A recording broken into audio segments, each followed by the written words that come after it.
You may check somebody's breath and declare them dead, but they can still feel sensations. There's a whole school of Udon in China where you might have seen those movies where they have mastery over Udana, where they can float around a little bit.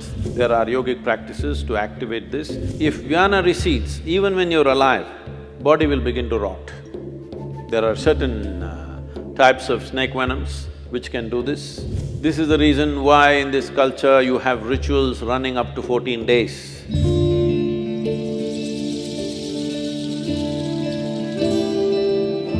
Sadhguru, you said about life, and that brings a big question what doctors have about life. Now they say we have 1 trillion cells in our body, and each of these cells is living by itself. And when you say a patient is no more, it's just that the brain dies after 2 or 3 minutes, but still a large part of his body is still alive. That has changed now. Doctors are saying the brain lives for over 10 hours. Today, the new… So he is dead, but the brain is living. His skin, his muscles, his bones live for many hours.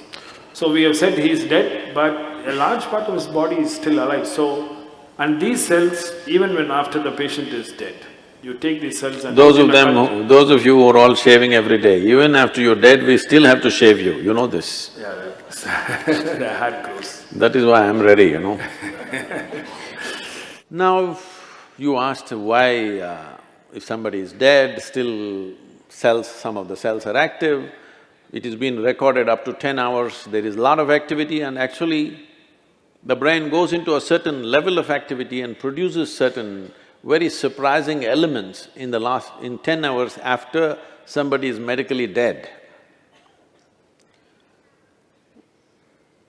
As I said, dead bodies are given a shave up to 10, 11 days. Why this is so? What we're calling as life physically is a mechanism on many different levels. There is hardware and there is software. You are core of hardware, bones. The software is equally important. Otherwise, how would a cell know that it's a human cell, that it is not a pig cell or a tree cell or something else? How does it know? Because there is an entire software, there is memory, evolutionary memory, genetic memory, karmic memory, there are varieties of memories imposed on every cell in the system so that it never gets confused. If you eat dog food for 3 days, you will not become a dog, isn't it? Because the memory is entrenched in this. So there is a whole software. The software package is actually bigger than the hardware, much bigger. And it is energized by what we are considering as a life force. In yoga, we call this prana. It manifests itself in 5 basic dimensions. There are other forms to it, which gets too complicated. 5 basic forms. These are called pranavayu, samanavayu, apanavayu, udanavayu and vyana. These have different functions. Prana is related to breath, respiratory action and thought process. If the pranavayu depletes, your respiratory action will go away. So immediately doctor checks and says, he's dead. They'll try to pump their chest. If he doesn't come back, he's dead. Respiration and your pulmonary action are very directly connected. Once respiration stops, that process will naturally come to an end. So pranavayu is gone. It's not like one after another they will go. They will go at the same time, but one goes means this is gone.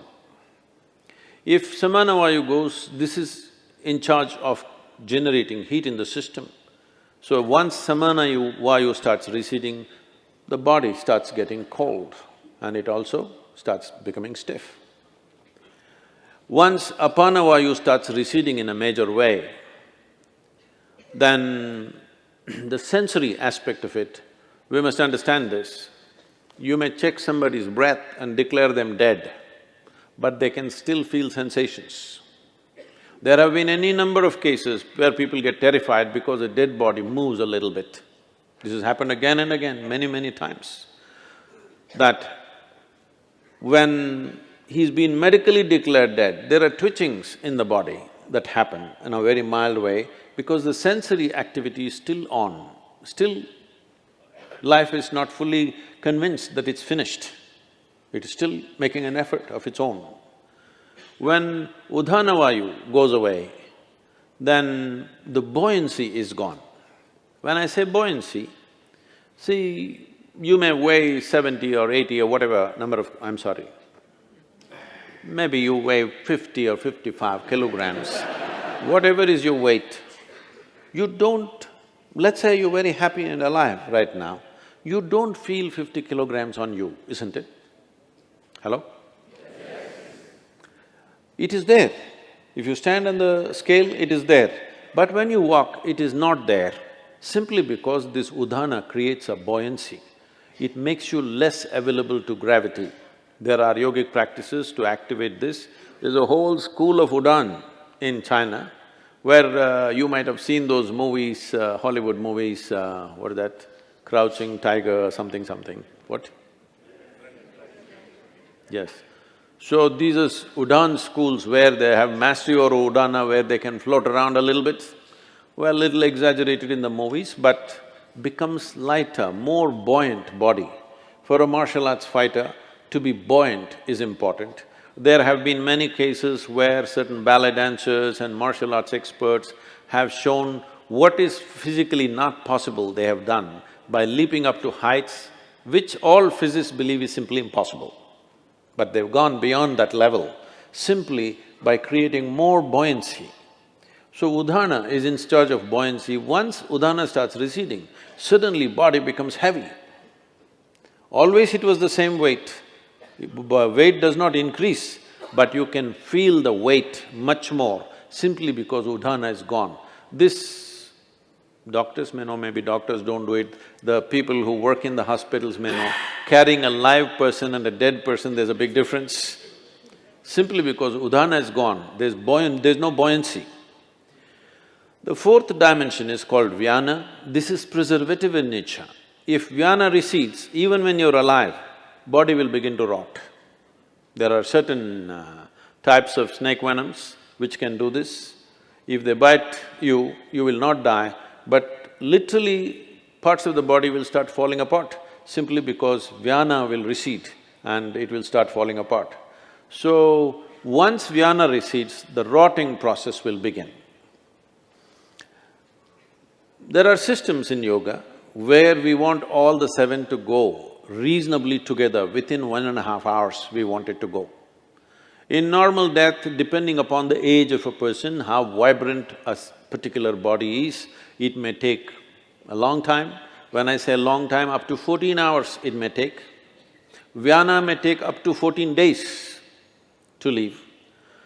This is the reason why in this culture you have rituals running up to 14 days, because they feel the Vyana may be still there, because when you bury a person, the Vyana may be still hovering there, so up to 14 days. That is the reason why within 1.5 hours, in this culture, that was the rule, if somebody dies within an hour and a half, you must cremate them.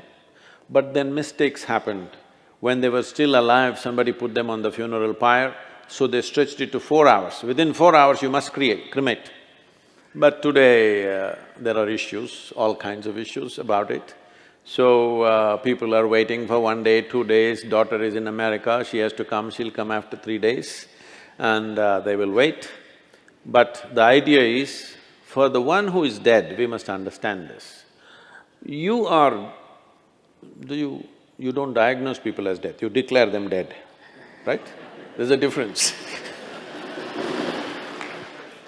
So when you declare them dead, for you they are dead. As far as that person is concerned, in a way, all that's happened is, he's disembodied. He's lost his body. All his life he lived thinking he's a body, never realizing the physical mass that we carry is an accumulation from this planet.